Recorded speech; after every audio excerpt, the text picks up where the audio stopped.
Role કે સાહેબ, જે રીતે ઓડિયો વાયરલ થયા છે એનું શું કહેશો અને આપણા ઘરનું શું આવ્યું છે?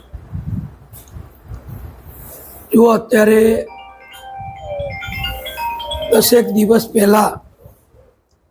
મારા ધ્યાન ઉપર આવેલું કે એક વ્યક્તિ જેનું નામ ચંદ્રકાંત પટેલ છે, એણે વિના કારણે મારા એની સાથે કોઈ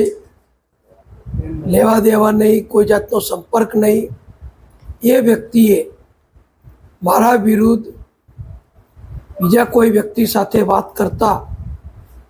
અપશબ્દો બોલ્યા, મારા વિશે ખરાબ બોલ્યા અને મારું રાજકારણ પૂરું થઈ ગયું ને હવે હું ક્યાંયનો નથી રહ્યો એવી એણે એ ઓડિયોમાં બીજા એક વ્યક્તિ જોડે વાતચીત કરેલી. સ્વાભાવિક છે કે આવી બધી બાબતો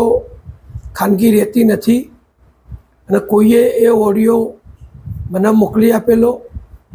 અને એ ઓડિયો મળ્યો ત્યારે અમારા ઉમેદવારો પસંદ કરવા માટેની પાર્લામેન્ટરી બોર્ડ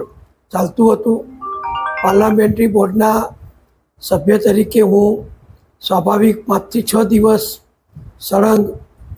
માન્ય મુખ્યમંત્રી શ્રી, માન્ય પ્રદેશ અધ્યક્ષ શ્રી જગદીશભાઈ વિશ્વકર્મા એ બધાની સાથે સતત વાતો, ઉમેદવારોની પસંદગીની પ્રક્રિયા ચાલી રહી હતી. એટલે મારી પાસે સમય મર્યાદિત હોવાના કારણે મને જ્યારે આ ઓડિયો મળ્યો એટલે મેં ઓડિયો એ વખતે અમારા મહામંત્રી શ્રી અજયભાઈ બ્રહ્મભટ્ટને મોકલી આપ્યો. અમારા મહેસાણા જિલ્લાના પક્ષના પ્રભારી શ્રી ભરતભાઈ ડાંગરને મોકલ્યો અને મહેસાણા જિલ્લાના પ્રમુખ શ્રી ગિરીશભાઈ રાજગોરને મોકલ્યો.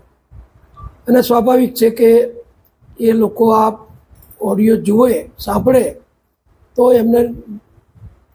શિસ્ત વિષયક કાર્યવાહી કરવાની થતી હતી અને એ જ વખતે આ પ્રક્રિયા પણ ચાલતી હતી. પરંતુ કમનસીબે એ વખતે